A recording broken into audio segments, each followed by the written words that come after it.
Mike Ducey from Fox 4, back with Senator Nelson here at the Gala, the Ignite Hope Gala for Ranch Hands Rescue. Senator, I want to make this announcement. From Monique and Rob Hill, a donation of $10,000. Huh? Woo! Wow. Wow. Thank you, thank you, thank you. We thank everybody who's gotten involved already. You've been poring over those auction items, right? I've got my cell phone here, Mike. I'm looking. Hey, by the way, I want to thank Mike Ducey right here, right now for doing this. You are it's awesome. my pleasure. You always, my pleasure. Yes, No. you always give back to the community. We love you, and I know this is an organization that's close to your heart too. It is. I'm going to tear up already. RanchhandRescue.org. RanchhandRescue.org. Yes. I think you have a few more words to say, and you're going to get us into our next video presentation. Well, yes, here, and too. you know, the testimonials are always what get me. And you are about to hear a testimonial that is going to touch your heart. So without further ado, a testimonial. My name is Ethan, and I'm 14. I was really struggling and was having a lot of trouble with anger. I would also shut down and not talk to anyone. My mom had me in counseling, and I guess it was okay, but it was very hard to talk about what happened to me. My mom told me one day we were going to try a different type of counseling. She told me it involved animals. I don't really know how everything happened, but I learned that I was an innocent victim. After a few months, I was able to talk about what happened to me. The boy who abused me was 17. The animals helped me to understand that you can be hurt and you can get better and have a good life. I learned how to regulate my emotions, and best of all, I learned that it is okay to play and be a kid again. I want to thank you, Mr. Williams, for helping me. I hope that God continues to bless you and your animals. My name is Landon Dixon, and I'm a counselor at Ranch Hands Rescue. And I just want to talk to y'all today about the work that we do and what makes it so important that you're a part of it. Trauma is pervasive, and it robs an individual's sense of identity and safety in the world. I have with me a testimonial from a young woman who unfortunately is typical of the type of clients that we see. This is about Ava. She was a 10-year-old girl referred to us by the Denton County District Attorney's Office. She experienced sexual abuse resulting in reconstructive surgery. When she first came to counseling, she was very timid, scared, and having great confusion about appropriate versus inappropriate boundaries. Ava was also afraid of the large animals and chose to begin working with the chickens. She learned what made chickens feel happy and what made them feel sad, and soon began to talk about her own feelings.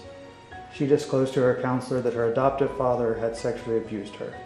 She stated that she was very scared, angry, and sad when it happened, and that it was very painful. She soon began to realize that she was a lot braver than she thought and decided to work with the medium-sized animals. Ava began to build healthy relationships with the miniature horses and goats as they taught her appropriate boundaries and appropriate touches. Ava realized that animals do not like to be hurt, much like she didn't like to be hurt. I personally chose to come to Ranch Hands Rescue because I believe in the mission of Ranch Hands Rescue.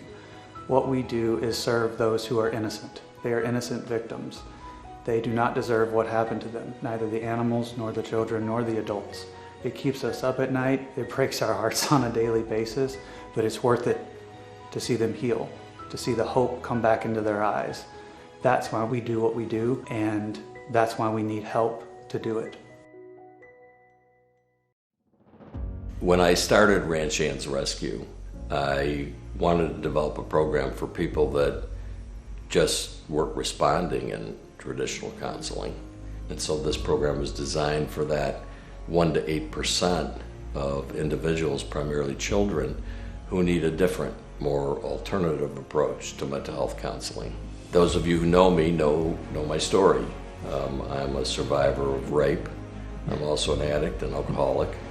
I've been clean and sober now for over half of my life. I understand trauma, and I understand all the things associated with the pain of not wanting to live. In my case, I still have an extreme fear of closing my eyes and going to sleep. I still have those moments where none of us know when PTSD is going to rear its ugly head or what's going to happen. But today I have the tools that I need to say to myself, look, you're not 17 anymore, and to bring myself back, so to speak, and deal with that anxiety in a different and a healthy way. When I was first asked to be on the governor's task force to develop a strategy for boys and young men that were being sex trafficked in the state of Texas, I was honored and humbled. I really didn't realize that this was such a huge problem at the time. My eyes have been opened to just what an epidemic this is. If you look at the statistics, it all starts with solicitation. And this is such a complex issue because 70% of these kids in the U.S. are coming out of the foster care system. Many of them have survival sex or do things for money just to survive. And then you've got individuals out there who are taking advantage of them. They say, look, we'll give you $300 or we'll buy you a pair of Nike shoes or whatever the case is. They drug them up and get them high. And then before you know it, these kids go, well, this is easy money. And it is until a trafficker picks them up. And when a trafficker picks them up, it's all over. They are beaten into submission. It is human slavery. And there is not one rational person that can even begin to comprehend what these young people go through. Recent studies show that 40% of online solicitation, which is where it starts, are for boys 11 to 13 years old. And the reason that I decided to open Bob's House of Hope for young men 17 to 24 who have been sex trafficked is because there isn't one. And so I said, we can fill that void. You know, I'm asked a lot to speak at various events and community events and things like that.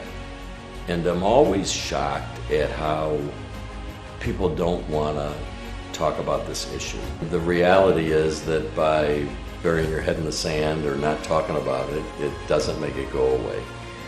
Today, I'm asking you, humbly, I'm begging you to get involved with us, to not just write a check, but to step up and be part of our organization. Join our advisory board. Do a fundraiser for us. Volunteer at our events. Anything that you can do to help us in this fight. I want to thank each and every one of you that are here tonight for being one of the very few that are standing with us in this fight against human trafficking of boys and young men. You're truly an inspiration to me and part of the individual group that's really going to help us bring awareness to this issue and be on the forefront of stopping this horrific epidemic of boys and young men being human trafficked. So from the bottom of my heart, thank you for your love and your kindness and your support.